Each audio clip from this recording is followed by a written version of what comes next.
BNP এবং তাদের জোটের যারা সংসদ সদস্য নির্বাচিত হয়েছেন তারা সংবিধান সংস্কার পরিষদে শপথ নিলেন না। কেন নিলেন না, এটার ভবিষ্যৎ আসলে কি হবে?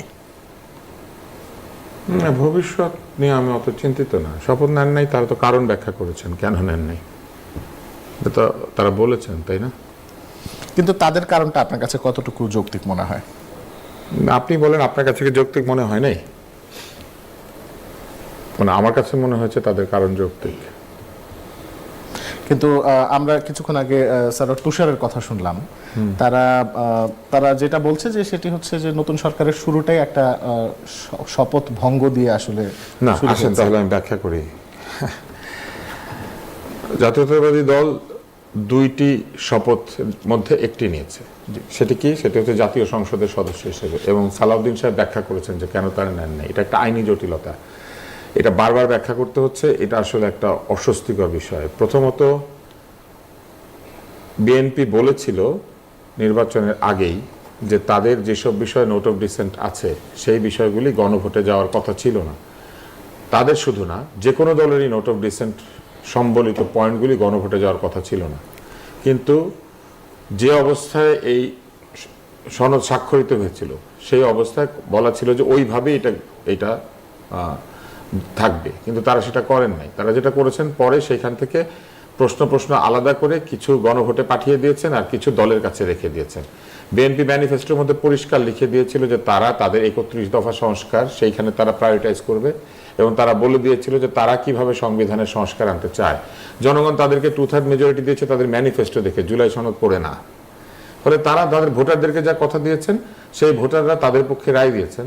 ফলে তারা তাদের ভোটারদের কাছে দেওয়া প্রতিশ্রুতি পালন করবেন, এবং তারা এই ক্ষেত্রে গণভোটের যে চতুর্থ ধারাটি রয়েছে যে দলগুলি তাদের প্রতিশ্রুতি অনুযায়ী পালন করবে, দলগুলি তাদের প্রতিশ্রুতি অনুযায়ী যে ভোটারদেরকে দিয়েছে সেটা করবেন। কিন্তু ওইখানে তারা একটা প্যাচ লাগিয়ে রেখেছেন প্রথম তিনটা। এখন দ্বিকক্ষ বিশিষ্ট যে একটা সংসদ হবে, এবং হওয়ার সময় যে আবার দুইটা সংসদ হচ্ছে, একটা গণপরিষদ, একটা জাতীয় সংসদ, এটা বাংলাদেশের সংবিধানে আছে নাকি? গণভোট কি সংবিধানকে পরিবর্তন করেছে? মোটেও না। গণভোট পরিবর্তনের লক্ষ্যে জনগণের আকাঙ্ক্ষা প্রকাশ করেছে, কিন্তু এই পরিবর্তন তো আগে সাধিত হইতে হবে। যেখানে এই পরিবর্তন সংবিধানে হয় নাই, শুধু একটা আদেশের বলে এবং একটা কি বলে সনদের গণভোটের বলে কিন্তু এই শপথটা গ্রহণ করানো যায় না। এক। দুই হচ্ছে শপথ গ্রহণের কে কাকে শপথ গ্রহণ করাবেন এই বিষয়টাও ব্যাখ্যা করা আছে, সেটা নিয়েও সালাউদ্দিন সাহেব কথা বলেছেন।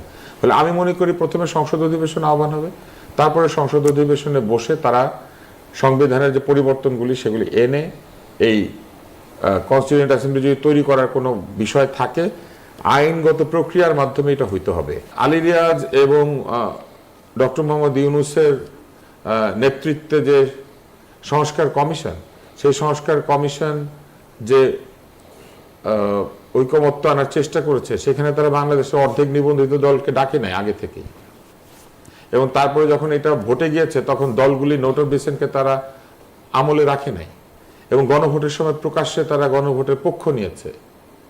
এই সমস্ত কিছু করেছে তারা, এবং এই গণভোটের বিধান সংবিধানে নাই, এবং সংবিধানে না থাকা অবস্থায় কেবলমাত্র তাদের আদেশের বলে প্রেসিডেন্টকে দিয়ে সাইন করিয়ে তারা একটা গণভোট আয়োজন করেছেন, যেটা সংবিধানে নাই।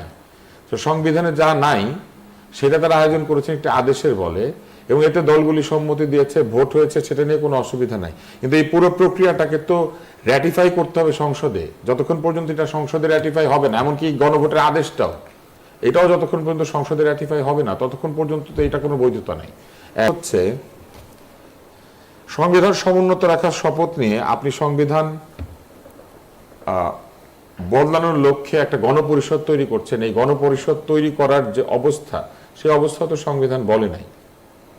এবং গণভোট করার সময় গণভোটের যে প্রচারণা, সেখানে বলা হয়েছে আপনি যদি গণভোটে ভোট দেন তাহলে বাংলাদেশে গণভোটের বিধান চালু হবে। আপনি ব্যাপারটা বুঝতে পারছেন?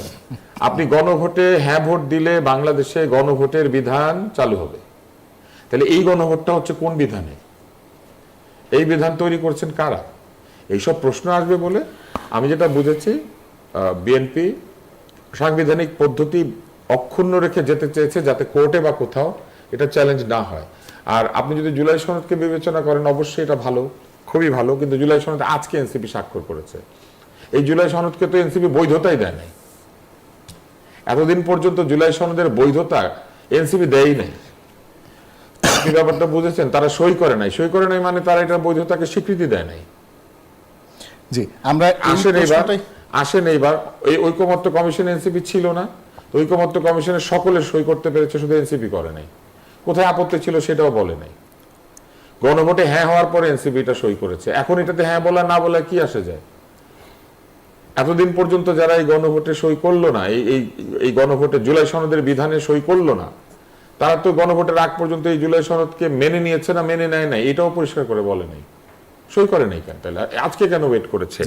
এবং আরো আছে, এই সমস্ত প্রক্রিয়ার মধ্যে এই জুলাই সনদে এবং আদেশে বলা আছে এইগুলো নিয়ে কোর্টে যাওয়া যাবে না, আছে না? বাংলাদেশে কোনো বিধান নিয়ে কোর্টে যাওয়া যাবে না এরকম কোনো বিধান নেই। এমনকি সংবিধান নিয়েও কোর্টে যাওয়া যায়। সংবিধান বিরোধী কোনো আইন যদি কেউ সংযুক্ত করে অথবা সংবিধানের সঙ্গে সাংঘর্ষিক কোনো প্রক্রিয়া হয়, কোর্টে যায় মানুষ জানতে, কারণ কোর্ট হচ্ছে সংবিধানকে সমুন্নত রাখার এবং প্রোটেক্ট করার প্রতিষ্ঠান।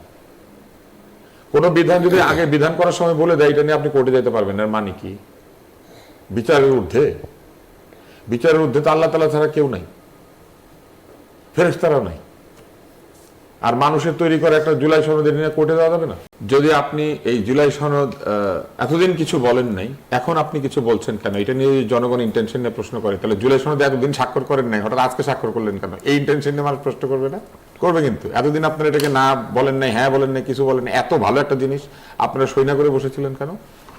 ইন্টেনশন নিয়ে প্রশ্ন উঠলেই যে সেই প্রশ্ন খারাপ প্রশ্ন অথবা সেই প্রশ্নের উত্তর নাই, ব্যাপারটা সেরকম না। প্রশ্ন করার অধিকার সবার আছে, উত্তর সবাই দিবে। আপনি দেখেন অন্তর্বর্তী সরকার কি সংবিধানে আছে? এটি তো প্রশ্ন। এই জন্যই তো সংসদ দিয়ে অন্তর্বর্তী সরকারকে বৈধতা দিতে হবে। এই যে কনস্টিটিউয়েন্ট অ্যাসেম্বলির কথা বলা হচ্ছে, এটা তো কাউকে বৈধতা দেওয়ার সংসদ না, বৈধতা দিতে হবে জাতীয় সংসদে। এমনকি এই কনস্টিটিউয়েন্ট অ্যাসেম্বলির বৈধতাও জাতীয় সংসদকে দিতে হবে। গণভোট দিয়ে এটার বৈধতা আসে নাই, কারণ এই গণভোটের বৈধতাও নাই, কারণ এটা সংবিধানে নাই। যেমন অন্তর্বর্তী সরকার সংবিধানে নাই, গণভোট সংবিধানে নাই, অন্তর্বর্তী সরকার নানান রকম জিনিসপত্র করেছে যেগুলো অনেক কিছু সংবিধানে নাই।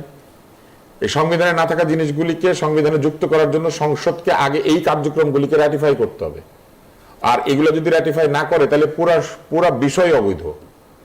ফলে এই সমস্ত কার্যক্রমকে বৈধতা দেওয়ার ক্ষমতা কিন্তু এই কনস্টিটিউয়েন্ট অ্যাসেম্বলির নাই। রাদার এই কনস্টিটিউয়েন্ট অ্যাসেম্বলিকে বৈধতা দেওয়ার ক্ষমতা হচ্ছে এই সাধারণ সংসদের, জাতীয় সংসদের। এবং এইটাই হচ্ছে সংবিধান। আপনি কে পালিয়ে গেছে এটা দিয়ে তো হিসাব হয় না। শোনেন, ধরেন চোর পালিয়ে গিয়েছে, পলাতক, চোর পলাতক, তাই না? এই জন্য আইনের বই বাতিল হয়ে যাবে? বাংলাদেশের পেনাল কোড বাতিল কেন? বাংলাদেশের সব চোর পালিয়ে ইন্ডিয়া চলে গিয়েছে। আমি কথার কথা বলছি। এই জন্য বাংলাদেশের আইনের যে বিধান সেটা বাতিল হয়ে যাবে? ওটা নাই। আর তো চোর পালিয়ে গেছে সেজন্য কি সংবিধান বাতিল হয়ে গিয়েছে? বাংলাদেশে তো একটা চালু সংবিধান আছে এবং সেই সংবিধান দিয়েই রেফারেন্স নেওয়া হয়েছিল কোর্টের কাছ থেকে। যে কোর্টটা তৈরি হয়েছে এই কোর্টটাও কিন্তু সংবিধানের অধীনে তৈরি হওয়া। এই কোর্ট কি প্রধান উপদেষ্টা নিয়োগ দিয়েছেন? সংবিধান অনুযায়ী প্রেসিডেন্টই করেছেন এটা। এবং ওইখানে পরিবর্তন আনার বিষয়টাই জুলাই সনদে আছে, যে এখন থেকে আর এইভাবে হবে না। প্রধান বিচারপতি বাকি বিচারপতিদেরকে নিয়োগ দিবেন, জুডিশিয়াল কমিশন হবে, নানান ধরনের জিনিসপত্র আছে এখানে। এইগুলাকে যে তৈরি করা হবে, গণভোটের বিধানে পরিষ্কার আছে, যেটা আগে ছিল সংবিধানে সেটা বাতিল করেছিল, যে কোনো কিছু করেছিল, আবার ফেরত আনা যেতে পারে। এই সমস্ত কাজগুলি একটি নির্বাচিত সংসদের করার কথা, কোনো অনির্বাচিত সরকারের করার কথা না। এবং একটি অনির্বাচিত সরকার যেহেতু এটা করেছে, এগুলি সবগুলিকে বৈধতা দেওয়ার জন্য একটা জাতীয় সংসদ লাগবে। যতক্ষণ পর্যন্ত জাতীয় সংসদে এই কর্মকাণ্ডের সবকিছুকে যাচাই বাছাই করে প্রতিটি আলাদাভাবে আলোচনা করে বৈধতা না দিচ্ছে, ততক্ষণ পর্যন্ত কোনো কার্যক্রম এখনো বৈধ হয়নি। আপনি বলছেন সংবিধানে অন্তর্বর্তী সরকার নাই, তাহলে অন্তর্বর্তী সরকারের টাকা নির্বাচন করতে আসলো? হ্যাঁ, অন্তর্বর্তী সরকার ডক্ট্রিন অফ নেসেসিটি রেফারেন্স দিয়ে সংবিধানের অধীনেই হাইকোর্ট থেকে, এই সুপ্রিম কোর্ট থেকে আনা হয়েছে। এখন এই কোর্টের বিচারকরা পালিয়ে গেছেন, তাহলে এই রেফারেন্স দিয়েছিলেন সেই বিচারকরা কারা? সেই বিচারকরা কারা? যে প্রধান বিচারপতি পালিয়ে গেছেন, বলা হয়েছে তার সই আছে, তার কাছে তিনিও এই রেফারেন্স দাতাদের মধ্যে একজন। তো রেফারেন্স দিয়ে তারপরে পালিয়ে গেছে। রেফারেন্স দিয়ে পালিয়ে গেলে তো অসুবিধা নাই, জানের ভয়ে পালাতে পারে, নানান কারণে পালাতে পারে, অনেক কারণে মানুষ পালাতে পারে, পালানোর তো যার যার কারণ পালিয়েছে। কিন্তু রেফারেন্সটা দেওয়া হয়েছে যে 6 জন বিচারকের নামে, সেই 6 জন বিচারক এখন সবাই আছেন এই কোর্টে।